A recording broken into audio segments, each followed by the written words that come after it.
Glow and Lovely. तपाईको माझ तराईको आवाज रेडियो बिरगन्ज 79 मेगाहर्ज।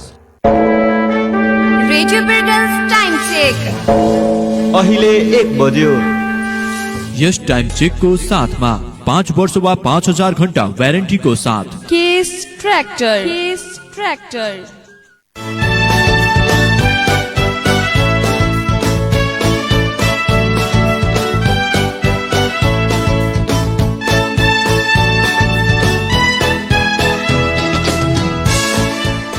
नमस्कार। इंटरनेट ऑनलाइन के रेडियो बिरगंज.com लॉग ऑन करके संसार भर आ रेडियो पोखरिया 105.8 मेगाहर्ज में तक एक साथ प्रसारण हो रहा है।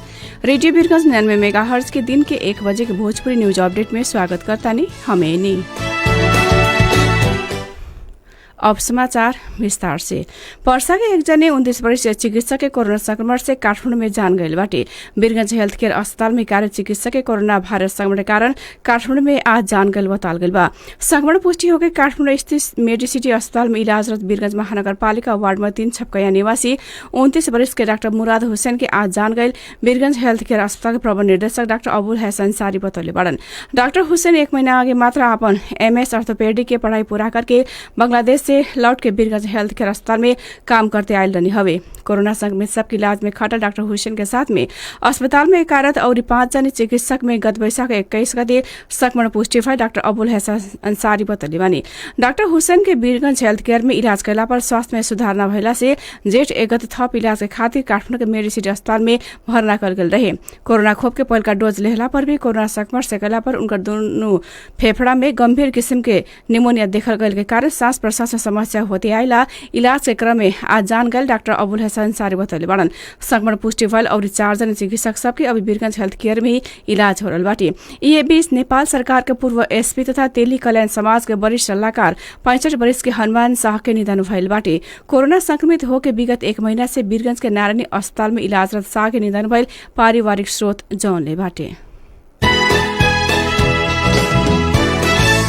बिरगंज में एम्बुलेंस के ठक्कर से 3 दिन पहले गंभीर घायल भइल महिला के इलाज के क्रम में आज जान गई बा। जेठ 6 गते बिरगंज महानगरपालिका वार्ड नंबर 8 चौरसिया चौक में एम्बुलेंस के ठक्कर से 2 जनी माई बेटी गंभीर घायल भइल रहने हवे। गंभीर घायल प्रतिमा देवी के इलाज के क्रम में आज बिरगंज के नारायणी वयोधा अस्पताल में जान गई अस्पताल के प्रशासक अधिकारी विष्णु पटेल जानकारी दिले बड़न। बेटी संध्या के अभी उही अस्पताल में इलाज हो रहा पटेल बतौले बड़न। प्रतिमा देवी नारायणी वयोधा अस्पताल के कर्मचारी रहल वयोधा अस्पताल के प्रशासक अधिकृत पटेल बतौले बड़न।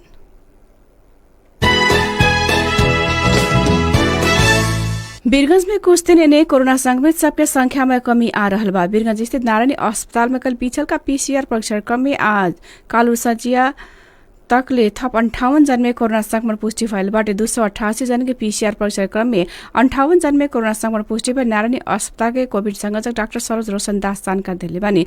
संक्रमण पुष्टि होखेला में 43 जने पुरुष आ 15 जने महिला रहल बाटे। संक्रमित में से 34 जने पर्सा जिल्ला के रहल बाटे त 12 के 16 रौतर के 3 आ सर्लाही के 3 जने में माफ करेम रौतर के 6 जने या सर्लाही के 3 जने में कोरोना संक्रमण पुष्टि भइल डाक्टर दास जानकारी दिले बड़न। संक्रमित के उमेर समूह 6 वर्ष से 78 वर्ष तक ले रहल आ उ सब के CT भ्यालु 15 से 34 तक ले रहल नारायणी अस्पताल के कोविड संयोजक डाक्टर दास बतौले बड़न।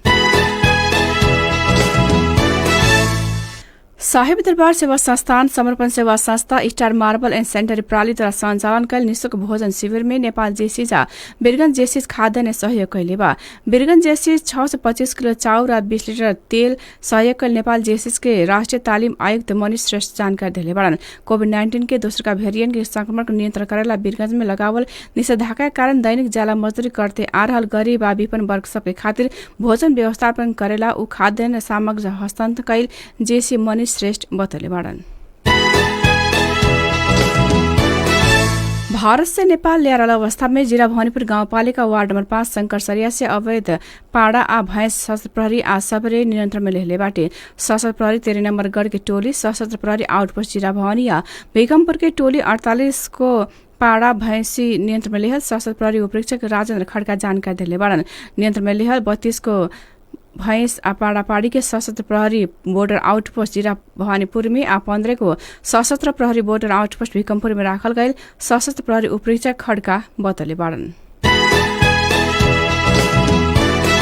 समाजवादी युवा संघ बारा राष्ट्रपति विद्यादेवी भण्डारी प्रधानमंत्री केपी शर्मा ओली के आज पुतला दहन कैले बा। कलिया का भरत चौक में समाजवादी युवा संघ राष्ट्रपति या प्रधानमंत्री के असंवैधानिक कदम के विरुद्ध में नाराबाजी के साथ में पुतला दहन कैल बताल गई बाटे। पुतला दहन से पहले राष्ट्रपति या प्रधानमंत्री के विरुद्ध में युवा नेता सब नाराबाजी तक कैले रहे। सामाजिक दूरी कायम करते उत्सव विरोध कल समाजवादी युवा संघ बारा के अध्यक्ष सुजित पाण्डे जानकारी दिले बड़न। अध्यक्ष पाण्डे के नेतृत्व में पुतला दहन करके प्रधानमंत्री या राष्ट्रपति के संसद विघटन करे वाला कदम के चारों ओरिया से प्रतिवाद कल जा के आह्वान भी कर गए रहे। प्रतिनिधि सभा विघटन विरुद्ध विपक्षी गठबन्धन आज सर्वोच्च अदालत में सामूहिक रूप में ऋण दर्ता कर रहल बा। सरकार के सिफारिश में राष्ट्रपति विद्यादेवी भण्डारी से कल संसद विघटन के निर्णय असंवैधानिक भइला नयाँ सरकार बने के संभावना भइला पर भी मनमानी निर्णय कल कते सरकार 149 सांसद के हस्ताक्षर के साथ में सर्वोच्च में ऋण दर्ता की तैयारी कर विपक्षी गठबन्धन के कहना रहल बा।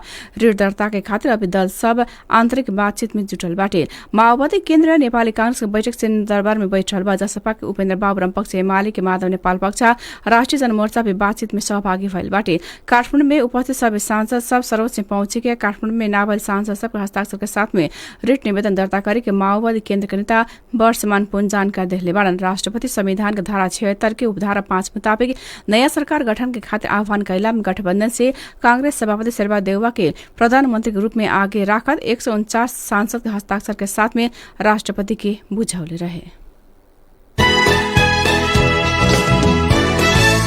गृह मंत्रालय निषेधाज्ञा के थप पढ़ाई करेला सुरक्षा निकाय के निर्देशन देले बा।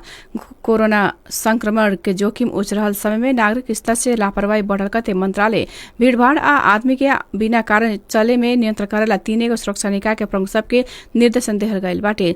गृह सचिव महेश्वर नेउपाने, नेपाल प्रहरी के महानिरीक्षक आईजीपी शैलेश थापा छेत्री, सशस्त्र प्रहरी बल के आईजीपी शैलेन्द्र खनाल आ राष्ट्रिय अनुसंधान विभाग के प्रमुख गणेश अधिकारी के बोला के निषेधाज्ञा कार्यान्वयन में कड़ाई के साथ में प्रस्तुत होखेला निर्देशन देहले बाड़न। ए लेखा गृह मंत्रालय 77 जिला प्रशासन कार्यालय सबके भी भीड़भाड़ जन्य गतिविधि रोकेला निर्देशन देहल गईल बा। प्रतिनिधि सभा विघटन करके चुनाव घोषणा के संदर्भ में समर्थन आ विरोध के कार्यक्रम सब हो सके और सचेत करावते गृह मंत्रालय सुरक्षा निकाय सबके भीड़भाड़ होकेला कैसन गतिविधि रोके के कहले बाटे। निषेधाज्ञा के पालना न करेवाला के हाले जारी कोविड-19 संकट व्यवस्थापन अध्यादेश 2078 के मुताबिक कार्यवाही प्रक्रिया आगे बढ़ावे खातिर भी गृह सचिव नेउपाने निर्देशन देहले बाड़न। संसद विघटन के विरोध में प्रदर्शन कैल आरोप में नेपाल विद्यार्थी संघ के एकजना नेता गिरफ्तार भइल बताल गइल बा। मध्य बानेश्वर के पीपल बोर्ड से नेवी संघ के पूर्व केन्द्रीय सदस्य नवराज त्रिपाठी के प्रहरी गिरफ्तार कैले बा। त्रिपाठी राष्ट्रपति विद्यादेवी भण्डारी प्रधानमंत्री केपी शर्मा ओली के तस्वीर में गोबर फेकत प्रदर्शन कैल काठमाडौँ प्रहरी परिसर जानले बाटे। उनकरा के हाल महानगरी प्रहरी बानेश्वर के हिरासत में राखल गइल बाटे। ये बीच उनकरा के निशर्त रिहाई करेला नेवी संघ माग कैले बा। अंत में अंतर्राष्ट्रीय समाचार। भारत में फिर से दोसरका आनी के चेतावनी जारी भइल बाटे। अरब सागर में उत्पन्न भइल ताउतो चक्रवात के प्रभाव झेलल कुछ दिन में यास नाव के चक्रवात उत्पन्न भइल भारत के मौसम विभाग जानले बाटे। बंगाल के खाड़ी में उत्पन्न होकर चक्रवात से भारत के पश्चिम बंगाल और ओडिशा राज्य में प्रभाव करके राष्ट्रीय विपद व्यवस्थापन विभाग के उद्धृत करते बीबीसी जानले बाटे। भारतीय गृह मंत्री अमित शाह प्रभावित क्षेत्र में होकर क्षति न्यूनीकरण के खातिर सेना के तैयारी अवस्था में राखल गइल भी बतौले बाड़न। बिहान संझिया तकले समुद्र से आनी उठे वाला आए वाला बुधवार तटीय क्षेत्र में ठोकर खा के बताल गइल बाटे। पश्चिम बंगाल आ ओडिशा के तटीय क्षेत्र में 165 किलोमीटर प्रति घंटा तकले के गति में हवा चलला के साथ में बड़का पानी पर के संभावना रहल मौसम विभाग के उद्धृत करते भारतीय संचार माध्यम सब जानले बाटे। यास चक्रवात से करे वाला प्रभाव और विपद व्यवस्थापन के बारे में भारतीय प्रधानमंत्री नरेंद्र मोदी मौसम विभाग और राष्ट्रीय विपद व्यवस्थापन विभाग के पदाधिकारी सबसे बैठक कर रहल बाड़न। इंटरनेट ऑनलाइन के रेडियोबीरगंज.com लॉग करके संसार भर आ रेडियो पोखरिया 105.8 मेगाहर्ट्ज में तक एक साथ प्रसारण हो रहा। रेडियो बीरगंज 99 मेगाहर्ट्ज के दिन के 1 बजे के भोजपुरी न्यूज अपडेट विलायत ने कोरोना के महामारी बीरगंज लगातार नेपाल में फैलने से साबुन पानी या हैंडवाश से बार बार मलमल के हाथ धोए या घर में बैठी आग्रह करत प्रविधि की विपिन के धन्यवाद देते हमरा भी आज्ञा दी। नमस्कार।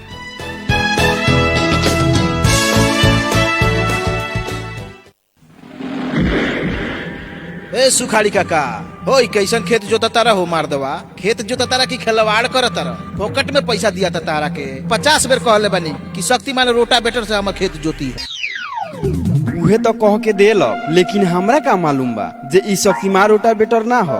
लागत पूरा पैसा पानी में चल गइल। ओ भैया बिला गइनी। आँख मून के किन बताना। जब आंखें मून के किनले बाड़ो तो सीधे ना जाए के चाहे त्रिशक्ति ट्रेडर्स में, जहाँ शक्तिमान रोटावेटर ओरिजिनल मिलेला। ना ठगाए के डर, ना तोहर कमाइल पैसा जाए के डर। तो हनिए ऐसा आदमी रोज रोज ठगा। सुखाड़ी भाई अभी न कुछ नहीं के बिगड़ल। कोनो भी पूरा रोटावेटर लेके जा और नया शक्तिमान रोटावेटर लेके आव। सावधान, बाजार में शक्तिमान रोटावेटर जैसन मिलत जुलत नकली रोटावेटर बिक्री हो रहा से शक्तिमान रोटावेटर के ओरिजिनल स्टिकर यानी त्रिशक्ति ट्रेडर्स के ही स्टिकर देख